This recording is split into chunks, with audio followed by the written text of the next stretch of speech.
존경하는 국민 여러분, 박병석 국회의장과 선배 동료 의원 여러분, 그리고 김부겸 국무총리를 비롯한 국무위원 여러분, 국민의힘 국민통합위원장을 맡고 있는 정운천 의원입니다. 오늘 저는 극단의 분열로 치닫고 있는 대한민국의 현실을 진단해보고 국민통합 방안이 무엇인지 토론해 보고자 합니다. 총리님 나와주십시오. 총리께서는 대구에서 지역주의를 극복하고 국민통합을 신념으로 정치를 해오셨고, 총리 임명 전까지 민주당 국민통합위원장으로서 국민통합에 앞장서 왔습니다. 저 또한 똑같은 신념으로 국민의힘 국민통합위원장으로 노력해오고 있습니다. 총리님, 국민통합이 시대정신이요 이 시대의 최고의 과제라고 생각하는데 어떻게 생각하십니까? 최근 젊은이들 사이에서 또 다른 자기들 시대의 아픔과 과제에 대해서 말씀이 있지만, 국민통합이야말로 대한민국 공동체가 버틸 수 있는 가장 근본적인 토대다, 저는 그렇게 생각합니다. 문재인 정부가 4년 동안 정책을 해오면서 제가 좀 달라진 게 뭐가 있나 좀 살펴봤어요. 그랬더니 문재인 정부 4년 동안 친중 친북 정책을 위해 우리나라의 안전판인 한미동맹을 약화시키고 있어 많은 국민들이 우려를 했는데, 이번 5월 20일 바이든 대통령과 한미 공동선언을 통해서 그 우려를 불식시키고 한미동맹을 제자리로 돌려놓은 것에 대해서 긍정적으로 평가하고 싶습니다. 화면을 좀 봐주십시오. 문재인 대통령께서 4년 전 취임사에서 이렇게 말했습니다. 지금 제 머리에는 통합과 공존의 새로운 세상을 열어갈 청사진으로 가득 차 있습니다. 오늘 저는 국민 모두의 대통령이 되겠습니다. 분열과 갈등의 정치도 바꾸겠습니다. 보수와 진보의 갈등은 끝나야 합니다. 야당은 국정 운영의 동반자입니다. 2017년 5월 10일은 진정한 국민 통합이 시작된 날로 역사에 기록될 것입니다. 정말 4년 동안 이렇게 실천했으면 이 나라가 얼마나 좋아졌겠습니까? 총리님, 취임사에서 약속한 내용이 얼마나 실천되었다고 생각하십니까? 많이 노력을 했습니다만은 국민들 기대 수준만큼 다다르지 못했지 않냐는 의원님의 비판을 충분히 알겠습니다. 정말 문재인 대통령 취임사를 통해 국민 통합을 최우선 가치로 약속했지만, 국민들은 갈갈이 찢어놓은 갈라치기로 갈등을 조작하는 갈갈이 정부가 되고 말았습니다. 왜 갈갈이 정부인지 국민 분열시킨 사례를 몇 가지 말씀드리겠습니다. 화면을 봐주십시오. 서민들을 위한 경제정책으로 소득주도 성장을 내세웠지만 성장은커녕 소득 양극화만 심화시켰습니다. 중소자영업자들이 거리로 내몰리고 있고, 청년들에게 좋은 일자리는 하늘이 별따기가 돼 있고, 알바 자리조차 구하기 어려운 지경에 이르렀습니다. 이렇게 해놓고도 정책도 바꾸지 않고 책임지는 사람도 없습니다. 모든 책임을 다 문재인 대통령이 짊어지고 가리는 것인지 그렇게밖에 볼 수 없는데, 총리님 어떻게 생각하십니까?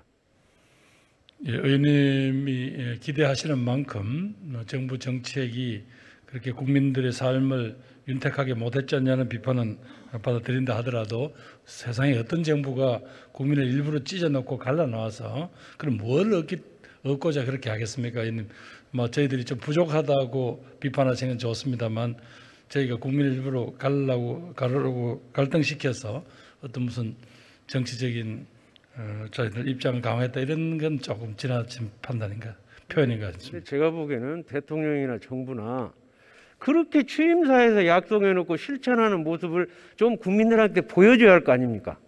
그런데 안 보이는 거예요. 아무리 제가 봐도. 지금 총리님이나 저나 국민통합으로 해서 10년 동안 그거를 신념으로 해오고 있기 때문에 제 눈으로는 보이는 거고, 총리님도 보일 겁니다. 다음 보십시다. 조국 민정수석을 법무장관 후보자로 내정하면서 대한민국은 둘로 갈라져 버렸습니다. 조국 퇴진 광화문 집회와 조국 수호 서초동 집회로 갈라치기 해놓고 아무도 또 책임지는 사람이 없습니다. 이것도 총리님 어떻게 생각하세요? 지난번 제 청문회 과정도 말씀드렸습니다만은 조국 전 장관에 대한 여러 가지 국민적 기대 거기에 못 미친 부분이 있어서 실망을 했다 이런 비판은 알겠습니다만 그것도 또 사실은 정부나 정권이 의도적으로 이렇게 갈라서 갈등을 조장한 건 아니지 않습니까? 의원님도 그 진행 과정은 의원님도 잘 아시리라 믿습니다. 그러니까 그렇게 되면 어떻게든 대통령이 노력을 해야 되고 정부가 노력을 해야 되는데 오히려 조장하는 것 같이 보여요. 오히려. 자, 다음에 정부 여당은 고고 평준화를 외치며 2025년 자사고와 특목고를 전부 폐지하기로 결정했습니다. 아마 총님 자녀도 외국어고를 나왔던 걸로 아시는데 정말 2025년에 모든 자사고와 특목고를 일반고로 전환시키는 것에 대해 총리님도 같은 생각이십니까? 일단은 저희가 봤을 때 우선 제일 중요한 것은 우리 다음을 살아갈 우리 아이들이 그래도 정말로 이 보편적인 교육 지원을 받을 수 있는 그런 권리는 있는 거다. 그런데 원래 이 자사고들이 원래의 취지와 달리 이건 사실상 조금 입시에 있어서 유리한 어떤 고지를 선점하는 그런 역할밖에 못하고 있는 거 아니냐. 그래서 원래 이 학교를 설립할 때 여러 가지 교육당국에 제출했던 여러 가지 그런 커리큘럼이라든가 이런 데 있어서 분명히 약속을 어긴 부분이 있습니다. 그래서 이 부분에 대해서 2025년까지 시행령을 고쳐서 이 부분을 다시 보편 일반 고등학교하고 똑같은 어떤 방식으로 학생을 선발하고 이런 것들을 지금 요구하는 건데요. 의원님께서 말씀하신 대로 지금 일부 절차적인 문제가 있다라고 해서 지금 교육청이 패소를 하고 있습니다만 그렇다고 해서 이 문제의식 이렇게 좀 편법적으로 운영되고 있는 이 자사고 문제를 그냥 두고는 고교육 정상화에는 여러 가지 다다를 길이 멀다 이런 안타까움이 있습니다. 형님, 제가 작년에 상산고를 살리는데 국회의원 151명 동의를 받았거든요. 대한민국의 최고의 학교가 상산고등학교 가서 보십시오. 저희가 거기 가서 보면 정말로 그 상산고등학교 이사장인 홍성대 선생이 1,000억을 투자해서 정말 목표대로 많이 하고 있는 모습들을 다 볼 수 있는데 그런 걸 개선을 해야지 아예 없애버린다는 것이 말이 되겠습니까? 이 부분은 교육 철학이나 이런 부분이 또 부딪히는 부분도 있고 또 우리 아이들의 교육 수준을 높이는 것과 또 영재교육 부분을 어떻게 조화로울 것인가 이런 문제하고 연관이 되니까요. 특히 아까 상산고 문제는 저도 잘 알고 있습니다.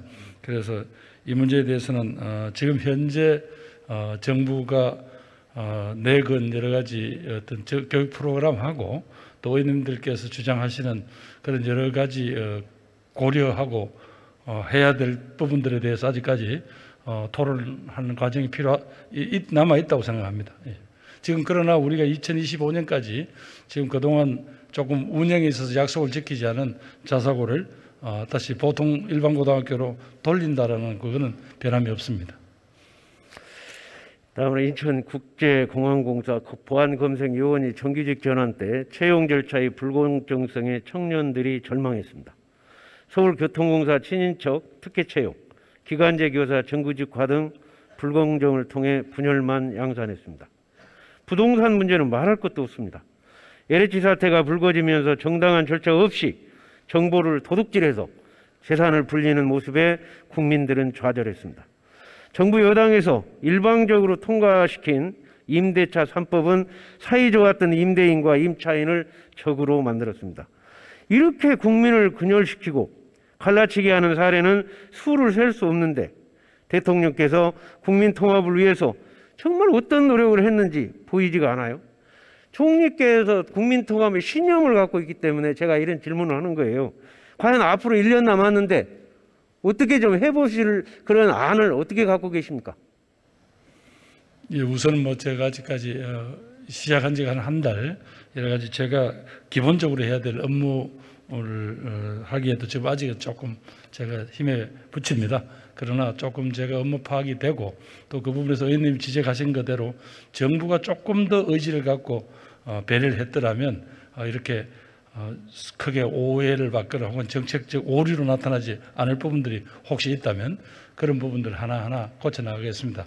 의원님 지적하신 것 중에서 또 아마 그런 데 해당될 수 있는 부분도 있지 않겠나 생각됩니다. 네. 총리님이 입각하실 때 조건 달고 들어가서 바로 했어야 합니다. 시간 얼마도 안 남았는데 이제 준비해갖고 언제 합니까? 다음 드리겠습니다.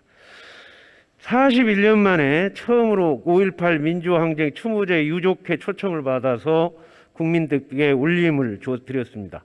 저는 국민의힘 국민통합위원장으로서 5.18 단체와 18년째 수건사업이었던 공법단체를 법률화하는 내용을 중심으로 19차례나 만나면서 40년간 얼어붙었던 마음의 벽을 녹일 수 있었습니다. 화면에서 보시는 바와 같이 박관현 열사의 누님께서 제 손을 꼭 잡으며 건넨 한마디는 이제 하나가 돼야 돼요 였습니다. 팩트 차원에서 하나 말씀드리면 5.18 민주화운동 공식 규정, 5.18 묘지를 국립묘지로 5.18 법정기념을 제정한 것도 모두 국민의힘 전신인 신한국당 김영삼 정부에서 이루어졌습니다. 그것을 바탕으로 5.18 때 사형 선고를 받았던 김대중 대통령은 정치 보복을 하지 않고 광주 민주화 운동을 국민 통합으로 승화시켰습니다. 이제는 광주 5.18 정신은 특정 진영의 전유물로 생각해서는 안 됩니다. 5.18 정신이야말로 대한민국의 국민 대통합 정신으로 승화시켜야 된다고 보는데 총리님 견해를 말씀해 주십시오. 예, 바로 이 광주의 아픔을 우리 민족의 어떤 아픔으로 또 그래서 우리는 반드시 치유해야 될 것으로 믿고 혼신의 힘을 다하셨던 의원님의 그 눈물을 기억하고 있습니다. 그러니까 감사드리고 또 아까 의원님께서 말씀하신 대로 5.18을 국가기념일로 정하고 또 5.18을 국립묘지를 만들고 하는 그런 것은 여야를 현재 여야를 떠나서 쭉 이루어졌던 일입니다. 의원님께서 말씀하시는 대로 5.18이라는 우리들의 역사의 상처를 우리가 그렇게 국민 모두가 함께 해야 될 그런 가치로 그런 또 민주주의에 대한 소중한 우리들의 발자취로 이렇게 만들어가는 것은 우리 정치인들 또 행정하는 저희들 모두 다 책임이라고 생각하고 이 점에 있어서는 의원님께서 그동안 하신 노력에 대해서 다시 한번 깊이 감사드립니다.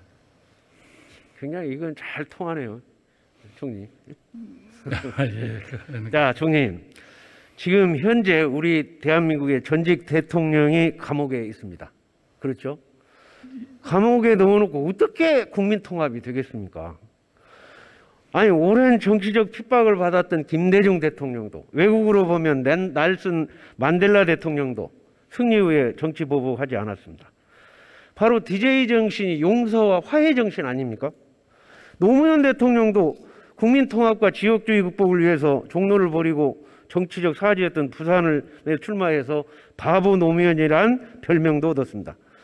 문재인 대통령, 이 김대중, 노무현 대통령이 국민통합 정신을 이어받지 못하고 이대로 가면 취임사 때 약속은 국민을 기만한 것이 되고 국민 분열로 나라를 망가뜨린 대통령이 될 수밖에 없습니다. 두 전직 대통령의 국민통합을 위해서 무슨 대안이라도 생각해 본 적 있습니까?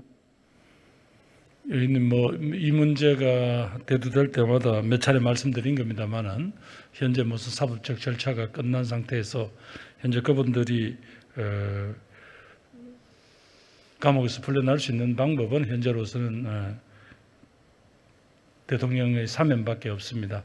그러나 아시겠습니다만은 이제는 옛날처럼 대통령이 그냥 일방적으로 사면을 결정하거나 이러기는 여러 가지 어렵지 않습니까? 저도 국민들이 그런 정도의 어떤 좀 납득할 만한 혹은 어느 정도 동의할 만한 그런 사정이 좀 있어야 될 거 아닌가 싶은데 그럼에도 불구하고 대한민국의 책임졌던 전직 두 대통령께서 영의 몸이 되어 있다 하는 것 자체가 우리 공동체에서는 아주 안타까운 일입니다.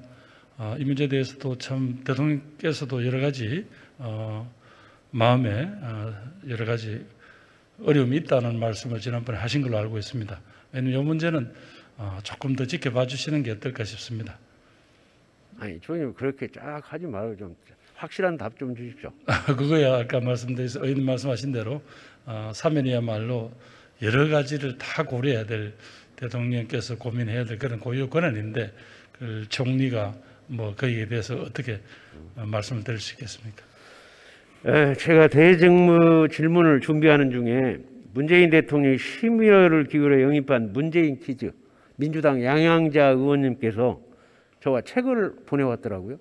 이거 내 책을 그래서 봤어요. 이게 뭐냐면 보셨습니까?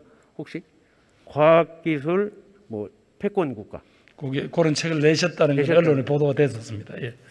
제가 이 내용을 읽어보면서 야, 이 내용처럼 좀 민주당이 했으면 얼마나 좋을까 이런 생각을 해본 내용이 뭐냐면 과학기술은 여야가 없습니다. 보수 진보도 없습니다.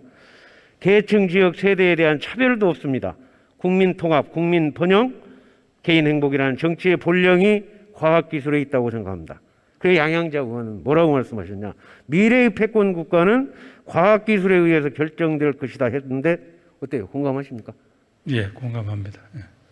근데 전 세계에서 우리나라가 이 과학기술 패권 국가로 가는데 최고의 기술이 한 두 가지는 저는 있다고 보는데 그게 뭐라고 생각하십니까? 글쎄 뭐 제가 짐작으로 말씀드릴 수는 없는 그 의원님 말씀해 주시면 고맙겠습니다. 네.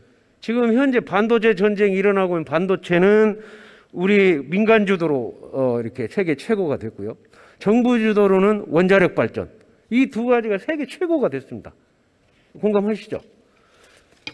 원자력의 그러나 원자력 원천 기술까지 세계 최고다 이렇게 하지만 우리 나름대로 발전시킨 분야가 있다는 걸 알고 있습니다. 반도체 전쟁이 일어나고 있다고 이 책에 써 있어요. 그럼 반도체 전쟁을 해서 최고 전방사령관이 그 기업 회장일 텐데 그 감옥에 넣어놓고 어떻게 전쟁을 합니까? 지금 전쟁이 전 세계적으로 반도체 전쟁이 일어나고 있는데. 의원님께서 말씀하신 또 그런 많은 국민들의 주장과 이런 부분들이 있었고요. 저도 경제단체하고 간담회를 할 때 그분들께서도 의원님과 같은 취지로 말씀을 하셨습니다. 그런 내용들을 좀 정리를 해서 그건 대통령께 보고를 하겠습니다. 예. 원자력 하나 다시 보십시오. 정부 주도 세계 최고의 원자로가 AR+.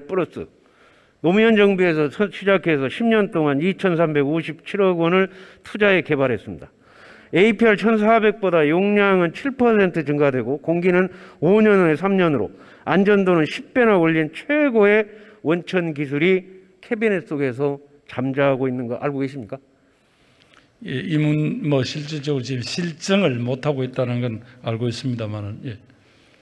지금 이번에 한미 정상회담 때 바이든 대통령이 원자력 협력 제안한 거 알고 계시죠? 네, 그렇습니다. 바로 우리가 최고의 기술을 갖고 있다는 것을 미국 대통령도 인정하는 거 아니겠습니까? 그 문제에서 정확하게 저희 미국도 자신들이 가지고 있는 여러 가지 또 기술적 노하우가 있기 때문에 반드시 이게 우리가 개발한 이 기술을 이용을 해서 협력을 하자는 취지인지 아니면 한국의 시공 능력하고 자신들의 손을 잡자는 건지 그 내용은 아직까지 정확하게 제가 모르고 있습니다. 이러한 세계 최고의 원천 기술을 이렇게 잠자고 있거나 사장시킨다면 아니 노무현 대통령이 하늘에서 울고 있을 거예요. 이게 좀 어떻게 역사에 죄를 짓는 거라고요. 그래서 이 부분은 4년 정도나 지났으니까 저는 원전 전환 정책 어떻게 하라고 얘기하지 않습니다. 수출은 한다면서요. 수출을 하려고 하면 아파트 팔려면 모델하우스 하나라도 지어야 하는 거 아닙니까? 수출을 한다고 하면 수출 전략지구라도 만들어서 최고의 원천 기술을 가지고 수출 전략지구라도 만들어서 수출 생태계라도 만들어 놔야 외국에서 그거를 사겠다고 하지 않겠습니까? 의원님 원전에 대한 논란이 여러 가지 그동안 우리 사회에서 많은 수출 아니 그러니까 예. 의원님 그렇다 하더라도 국내 의원님 말씀은 하나의 모델이라도 지어야 된다라고 주장하시니까 더 이상 국내에서 원전 건설 자체가 여러 가지 사회적 합의를 이루기가 어려운 것도 또 현실입니다. 특히 사용 후 재처리 문제에 대해서 아직까지 우리가 좀 뚜렷한 아직 방식을 못 찾고 있는 것 의원님도 잘 알고 계시지 않습니까? 그래서 일단 더 이상 새 원전을 짓지 않기로 기왕에 있는 것들은 지금까지 수명 연한까지 잘 활용을 하되. 수출 얘기를 드리는 거예요. 아니 그러니까 의원님 말씀은 수출을 하기 위해서는 여기다가 모델하우스를 짓듯이 하나 수출 짓자. 전략지구라도 하나 만들어라니. 최고 원천 기술. 의원님 말씀 수출 전략지구에서 이런 모델이라도 만들자는 취지 아닙니까? 그럼 결국 원전을 건설하자는 말씀 아닌가 싶습니다. 저는 그렇게 듣고. 그러면 수출 안 하겠다는 얘기예요, 사실. 아니면 이제 요건 좀 미국 측하고 진행되는 내용을 좀 더 지켜봐 주시면 고맙겠습니다. 정말 양항자 의원님이 말씀이 이 문재인 퀴즈로 양항자 의원님이 과학기술 패권국가 이거 꼭 좀 책 좀 읽어보시고 이 대통령과 함께 이 좀 건의해서 이거 바로 국민 통합으로 가는 길이에요. 저는 그렇게 생각합니다. 꼭 한번 읽어보시고 제가 민주당 양양자 의원을 선전하고 있어요. 예, 의원님, 예, 꼭 그 책은 꼭 읽도록 하겠습니다. 예. 자, 그다음 화면을 봐주십시오. 정말 지금까지 우리 수도권 중심으로 편중된 정부 정책에 따라 교통망이 남북쪽 위주로 구성되어서 동서축은 광주, 대구 고속도로 하나 외에는 꽉 막혀 있어요. 지금 영호남이 공동으로 추진한 전주 김천철도, 광주 대구 달빛 내륙철도 사업이 표류하고 있습니다. 전주 무주 대구 고속도로, 남해 여수 해저터널, 섬진강 복합형 환승공원 사업도 불투명합니다. 영호남 공동사업은 단순히 교통 인프라 구축하는 걸 넘어서 동서 화합을 통해 국민 대통합을 이루고 대한민국의 균형 발전을 이끌어야 할 핵심 사업입니다. 영호남 공동사업을 조속히 추진해야 된다고 생각하는데 총리님 의견은 어떻습니까? 의원님께서 지적하신 거 이걸 다 반영하지는 못하지만 저도 의원님의 그런 취지, 동서 간에 지금보다 훨씬 더 원활한 어떤 교류가 가능하기 위한 이런 정도 인프라는 투자할 필요가 있다는 생각은 저도 의원님도 생각이 같습니다. 다만 이제 이게 워낙 엄청난 정도로 재원이 소요되는 일이라서 제가 이 자리에서 함부로 말씀드릴 수는 없고 제4차 철도 계획망을 심의할 때 이런 어떤 간절한 또 이 절박한 이런 이유에 대해서는 꼭 전달하도록 하겠습니다. 예, 들어가십시오. 예.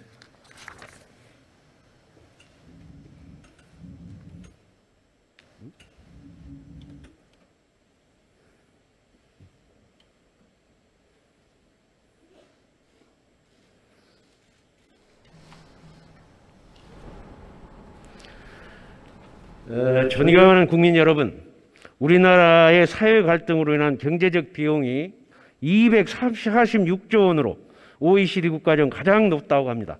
국가 예산의 절반에 가깝습니다. 오늘날의 시대 정신이자 국민 통합 없이는 대한민국은 한 발자국도 앞으로 나아갈 수 없습니다. 우리 모두 함께 국민 통합을 위해 노력합시다. 감사합니다.